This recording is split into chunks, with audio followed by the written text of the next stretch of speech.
आपने जो एक थीम आइडेंटिफाई करी थी बजट के बाद पीएसयूज की, वहां पर तो एक्शन दमदार आते हुए दिख रहा है। रोज कोई ना कोई पीएसयू एक्शन संभालती है और आज 3 पीएसयूज के डिविडेंड आ रहे हैं। वो डिविडेंड वाली थीम के बारे में बताएं और स्पेशली बीपीसीएल जहां से हम बड़े डिविडेंड की उम्मीद कर रहे हैं। बिल्कुल दीपा, सरकारी कंपनियों में, और ये मैं बता दूं बीपीसीएल में ये जो डिविडेंड आ रहा है ये आखिरी डिविडेंड नहीं होगा, इसके बाद और डिविडेंड आएंगे। देखिए डाइवेस्टमेंट के पहले, क्योंकि अगर आपकी बुक्स में कैश है तो कैश का वो वैल्यूएशन नहीं मिलता, और वो कोई भी कैश का वैल्यूएशन कोई भी जो खरीदार है वो देना भी नहीं चाहता। उसको नेट ऑफ कैश अगर आपकी कंपनी मिले तो उनके लिए भी बेहतर है, और वही होता हुआ दिखेगा, और सरकार के लिए भी अच्छा है। अब कहने में आप कह सकते हैं कि अगर आप पहले कैश निकाल रहे तो आपके वैल्यूएशन कम हो जाएंगे। जी नहीं, कैश का वैल्यूएशन कैश जितना ही होता है। 100 रुपए की वैल्यू 100 रुपए होती है, उसकी वैल्यू कम या ज्यादा नहीं हो सकती। तो कई लोगों के दिमाग में यह भी है कि क्यों सरकार पहले इतना डिविडेंड ले रही है। अगर मुझे किसी कंपनी को खरीदना है, उस कंपनी की वैल्यू 150 रुपए है और उस 150 रुपए में 50 रुपए उसके बैंक में कैश बनाए, तो उसका वैल्यूएशन थोड़ी मैं पी मल्टीपल पर दूंगा, उसका वैल्यूएशन तो 50 ही रुपए रहने वाला है। बाकी बचा हुआ जो बिजनेस है वो 100 रुपए का है, 125 का है या 75 रुपए का है, वो मुझे तय करना है। तो कैश का वैल्यूएशन कैश जितना ही होता है, यही इसीलिए सरकार कैश का वैल्यूएशन करके जो कैश ले सकती है डिविडेंड के तौर पर वो बाहर निकाल रही है, ताकि जो कोई नया प्लेयर आकर इन्हें खरीदने की कोशिश करे उसके लिए भी उतना इन्वेस्टमेंट कम हो जाए। नहीं तो एक बार की तो उसको अरेंजमेंट करना ही पड़ेगा, बाद में वो भले ही निकाले। और नेचुरली नए प्लेयर के लिए डिविडेंड के तौर पर पैसा निकालना करना, पहले पैसा लाओ फिर निकालो, इतनी लंबी प्रोसेस से जाने से बढ़िया है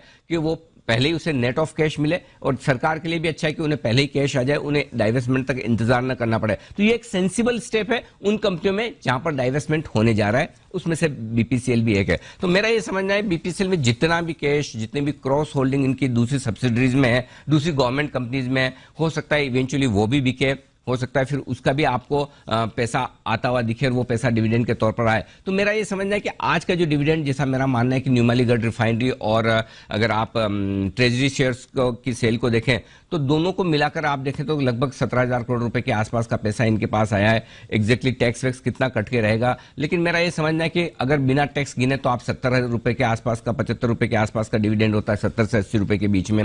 और अगर आप उसे काउंट करके हटाकर देखें और ये मैं मानकर चलूं कि दोनों का ही पैसा आ चुका होगा, तो मेरा ये समझना है 45 से 50 रुपए के आसपास का डिविडेंड आ सकता है बीपीसीएल में। और अगर किसी वजह से कम आया भी तो भी वापस आपको थोड़े दिनों बाद फिर से एक डिविडेंड मिल जाएगा जैसे ही पैसा आता हुआ दिखेगा। तो बड़े डिविडेंड की तैयारी है बीपीसीएल में भी, बड़े डिविडेंड की तैयारी आईओसी और साथ ही बीएल में भी है। हालांकि जाहिर सी बात है आप बीपीसीएल से कंपेयर करके उतना बड़ा डिविडेंड नहीं ले सकते, लेकिन एक चीज बहुत क्लियर है, सरकारी कंपनियों में लगातार आपको बेहतरीन डिविडेंड मिलता दिख रहा है। लगभग हर सरकारी कंपनी जिसके पास कैश बैलेंस है, सरकार को 31 मार्च के पहले पैसे चाहिए और वो डिविडेंड के तौर पर निकालते हुए दिख रही है। और यही वजह है कि आप एक बात समझ लीजिए, सरकारी कंपनियों में गर्मी रहेगी ही रहेगी। थोड़ा सा करेक्शन हुआ, वापस आप स्टॉक को ऊपर आते हुए देखेंगे। बीपीसीएल आप देखिए, जिस दिन ब्लॉक डील हुई थी ट्रेजरी शेयर्स की 435-440 में, उसके बाद कूद कर वापस ऊपर आता है। अगर किसी वजह से मार्केट के मूड से 10-15 रुपए खराब हो जाए, आप देखिए कल पूरे दिन खराब रहा और